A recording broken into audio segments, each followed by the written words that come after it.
அனைவருக்கும் வணக்கம்.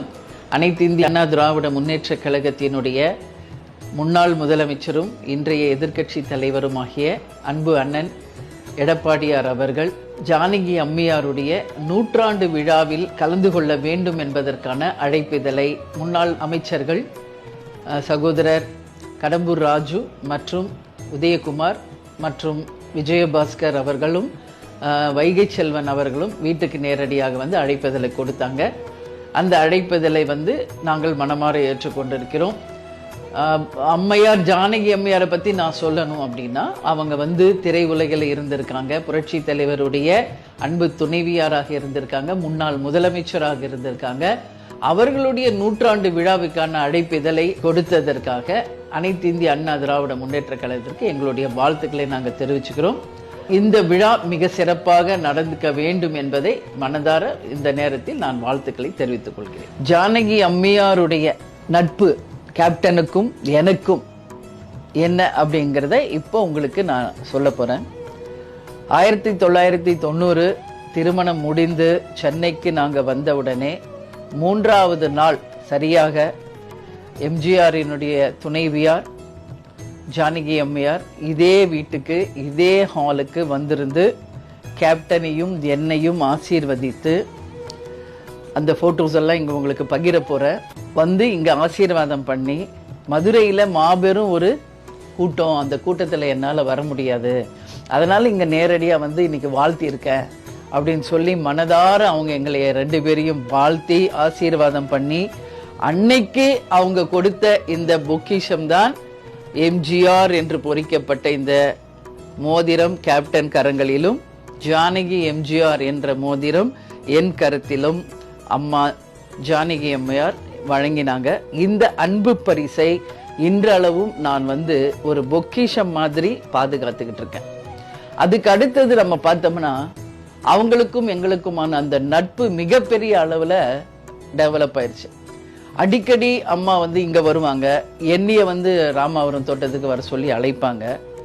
அதுக்கு பிறகு நீங்கள் பார்த்தீங்கன்னா தீபாவளி, கேப்டன் பிறந்த நாளுக்கு எம்ஜிஆர் ஸ்கூலில் போய் அங்கே இருக்கின்ற காது கேளாத பிள்ளைகளுக்கு அன்னதானம் வழங்குவது கேப்டன் அன்றையிலிருந்தே தொடங்கினது. 90லிருந்து இன்று வரைக்கும் அந்த கேப்டன் பிறந்த நாள் அன்னைக்கு அங்கு இருக்கின்ற அனைத்து மாணவர்களுக்கும் ஆசிரியர்களுக்கும், நம்ம ரசிகர் மன்றமாக இருந்த போதும் சரி, இப்போ தேசிய முற்போக்கு திராவிட கழகமாக மாறின பிறகும் இந்த பிறந்த நாள் வரைக்கும் அதை தொடர்ந்து நாம் வந்து அங்கு அன்னதானம் வழங்குவதை ஒரு வழக்கமாக கொண்டு இருக்கிறோம். அது மட்டும் இல்லாமல் எம்ஜிஆர் காது கேளாதோர் பள்ளிக்கு ஆண்டுதோறும் 50,000 ரூபாய் கேப்டன் வந்து வருடாந்தோறும் வந்து வழங்குவதை ஒரு வழக்கமாக வச்சிருந்தார். அது இன்றளவும் தொடர்கிறது.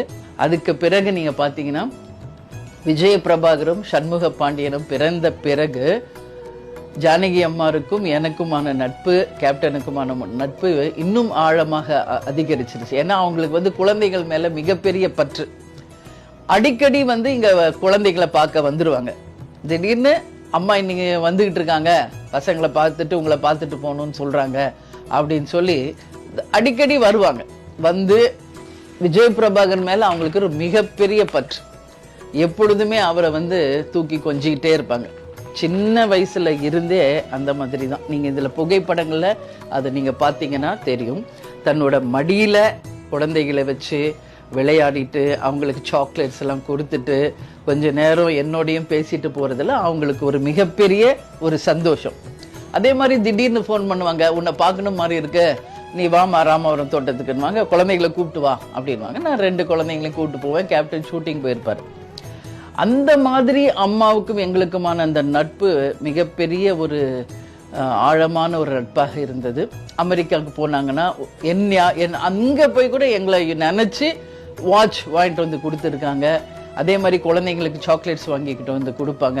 நான் கூட அம்மாட்ட சொன்னேன், அம்மா நீங்களே அமெரிக்கா போயிருக்கீங்க, அங்கே போய் கூட எங்களை எப்படிம்மா நீங்கள் ஞாபகப்படுத்தி யோசிக்கிறீங்கன்னு நான் கேட்டேன். இல்லை, அங்கே போய் அந்த வாட்ச் எல்லாம் பார்க்கும்போது இந்த வாட்ச் உனக்கு நல்லா இருக்கும் அப்படின்னு நான் யோசிச்சு உனக்காக வாங்கிட்டு வந்தேன், இன்னும் நான் வச்சிருக்கேன் அப்படின்னு அவங்க சொன்ன அந்த அன்பு தான் எனக்கு அதில் வெளிப்பட்டது. அதுக்கு பிறகு நம்ம பார்த்தோம்னா ஒவ்வொரு முறையும் கேப்டன் பிறந்த நாள் அன்னைக்கு எம்ஜிஆர் தோட்டத்துக்கு நாங்கள் போவோம். போயிட்டு அங்கே அம்மா கிட்ட வந்து ஆசீர்வாதம் வாங்குவோம். கேப்டன் வந்து எம்ஜிஆருடைய மிகப்பெரிய ஃபேன் அப்படின்றது உங்களுக்கு தெரியும். அதனால கேப்டன் அங்கே போயிட்டு அவங்க கிட்ட பிளெஸ்ஸிங் வாங்கிட்டு வர்றதை ஒரு வழக்கமாக நாங்கள் வச்சுருந்தோம். அப்புறம் சண்முக பாண்டியன் பிறந்தபோது நேரடியாக வந்து ஆசீர்வாதம் பண்ணிட்டு குழந்தைய போனாங்க. அந்த மாதிரி அவங்களுக்கும் எங்களுக்குமான நட்பு மிகப்பெரிய ஒரு நட்பு. அப்போ கேப்டன் ஒரு வாட்டி எம்ஜிஆர் தோட்டத்துக்கு போயிருந்தப்போ நான் வந்து கேப்டன் ரொம்ப வந்து சொல்ல மாட்டாரு எம்ஜிஆருக்கும் அவருக்குமான அந்த நட்பு. ஆனால் நான் வந்து சொல்லுவேன் அம்மாட்ட, நான் ஓப்பனாக பேசுவேன், ஜாலியாக பேசுவேன். அப்போ சொன்னேன் அம்மாட்ட, கேப்டன் வந்து தன் வாழ்நாளிலே எம்ஜிஆரை தான் அதிகமாக நேசித்த ஒரு நபர் இங்க இருக்காருன்னா எம்ஜிஆர் தான். தன் குருவாகவே அவரை ஏத்துக்கிட்டாரு கேப்டன். ஒவ்வொரு நாளும் எம்ஜிஆரை அவர் நினைக்காத நாளே இல்லைம்மா அப்படின்னு நான் சொல்லுவேன். அப்படியா அப்படின்னு ரொம்ப வியந்து கேட்பாங்க. அப்போ கேப்டன்ட்டே கேட்டாங்க, ஏன்பா இவ்வளோ நீ அவர் மேலே பாசமாக இருந்திருக்க, ஏன் நீ வந்து பார்த்துருக்கலாமே அப்படின்னு. அப்போ கேப்டன் வந்து பார்க்கணும்னு நினச்சம்மா சந்தர்ப்பம் அமையல அப்படின்னு சொல்லுவாருங்க. ஆனால் அதற்கு பிறகு கேப்டன் வந்து அந்த அம்மாட்ட கேட்டது ஒரு விஷயம், அவர் ஞாபகமாக, ஏன்னா அவர் இருந்த காலம் என்னால் அவர் வந்து சரியா பார்த்து பேச முடியல, அவர் ஞாபகமாக ஏதாவது ஒரு பொருளை எனக்கு நீங்க கொடுக்கணும் அப்படின்னு கேப்டன் வந்து ஜானகி எம்ஜிஆர் அம்மா கிட்ட கேட்டப்போ அவங்க கொடுத்தது தான் இந்த கோட். இது வந்து எம்ஜிஆர் அவர்கள் அவர் நடித்த திரைப்படத்துல இந்த கோட்டை வந்து அவர் அணிந்து நடித்த இந்த கோட்டை வந்து எம்ஜிஆர் ஞாபகமாக கேப்டன் கையில கொடுத்தாங்க. அதே போல அவர் அணிந்த இந்த டைகளையுமே வந்து ஜானகி அம்மா கேப்டன் கிட்ட கொடுத்து இதை நீ ஞாபகமா வச்சுக்கோ அப்படின்னு சொன்னாங்க. நான் வந்து அதிமுக தொண்டர்கள் கிட்ட நான் ஒரு விஷயத்தை கேட்டுக்கிறேன், இந்த கோட் புரட்சி தலைவர் எம்ஜிஆர் எந்த திரைப்படத்துல யூஸ் பண்ணியிருக்காரு அப்படிங்கறத நீங்க எனக்கு தெரியப்படுத்தணும் அப்படின்னு ஒரு அன்பான வேண்டுகோளை நான் இந்த நேரத்தில் வைக்கிறேன். அதுக்கு அடுத்தது கட்சி ஆரம்பிக்க போகிறதுக்கு முன்னாடி ஜானகி அம்மா வந்து நீ வந்து அவருடைய ஞாபகமா உனக்கு ஏதாவது வேணும்னு கேட்டீல, அப்போ கேப்டன் சொன்னாரு அவரோட பிரச்சார வாகனம் எனக்கு நீங்க கொடுக்கணும் அப்படின்னு கேட்டார். தாராளமா நீ எடுத்துக்கோ, இங்க வந்து நாங்க சும்மா தான் அதை வச்சிருக்கோம் அப்படின்னு சொல்லி எம்ஜிஆரினுடைய பிரச்சார வாகனத்தை கேப்டன் அவர்களுக்கு ஜானகி அம்மையார் வந்து பரிசாக கொடுத்தாங்க. அது இன்றளவும் நமது தேசிய முற்போக்கு திராவிட கழகத்தின் தலைமை அலுவலகத்திலே அதையும் நாங்க ஒரு பொக்கிஷம் மாதிரி பாதுகாத்துக்கிட்டோம். 2005 கேப்டன் கட்சி ஆரம்பிக்கிறதுக்கு முன்னாடி ராமாவரம் தோட்டத்துல ஜானகி அம்மையாரை சந்திச்சு புரட்சி தலைவர் எம்ஜிஆருடைய ஞாபகமாக அவருடைய பிரச்சார வாகனத்தை எனக்கு தர வேண்டும் என்று கேப்டன் கேட்டாரு. அதற்கு இணங்க ஜானகி அம்மையார் அன்பு பரிசாக கேப்டனுக்கு கொடுத்த இந்த பிரச்சார வாகனம் இன்றளவும் நமது தலைமை அலுவலகத்துல பொக்கிஷம் மாதிரி இதை பார்த்துக்கிட்டு இருக்கோம். கேப்டன் அந்த மாநாடுலயே சொன்னார், 2005 தான் நான் கட்சி ஆரம்பிக்கணும் அப்படின்னு இருக்கு, இந்த வாகனத்தினுடைய நம்பரும் 2005, இது கடவுளால் எழுதப்பட்ட நியதி விதி அப்படின்னு கேப்டன் மாநாடு திடல்லையே சொல்லியிருப்பாரு. அந்த பெருமைக்குரிய எம்ஜிஆருடைய வாகனம் தான் இது கேப்டன் பிரச்சாரம் செய்கின்ற அவருடைய வாகனம். எனவே இந்த நாள்ல இந்த விஷுவல்ஸை உங்களோட நான் ஷேர் பண்றத பெருமையா நினைக்கிறேன்.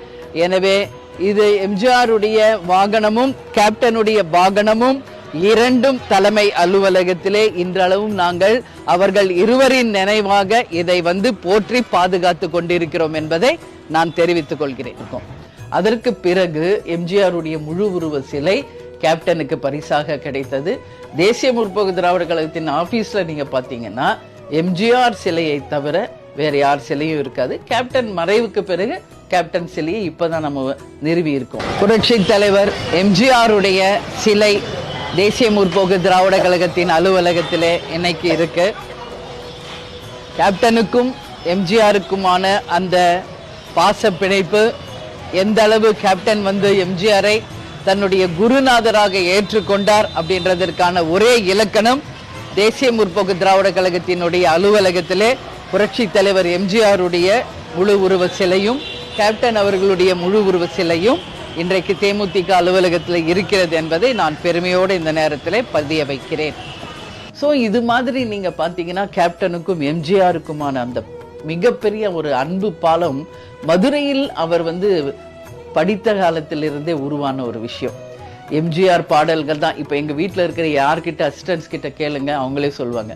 கார்ல ஏறினா தன் பாடல் கூட கேட்க மாட்டார், எம்ஜிஆர் பாடு மட்டும்தான் கேட்பார். கார்ல ஏறி உட்கார்ந்த உடனே எம்ஜிஆர் சாங்ஸ் தான் எப்பயுமே கேப்டன் கேட்பார்.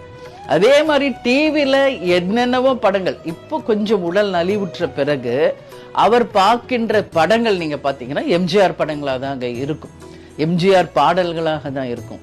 முன்னெல்லாம் ஆக்டிவா பெரிய ஆக்ஷன் ஹீரோவா இருந்தப்போ நிறைய இங்கிலீஷ் படம் பார்ப்பாரு, ஆக்ஷன் படங்கள் பார்த்துட்டு இருந்தார்.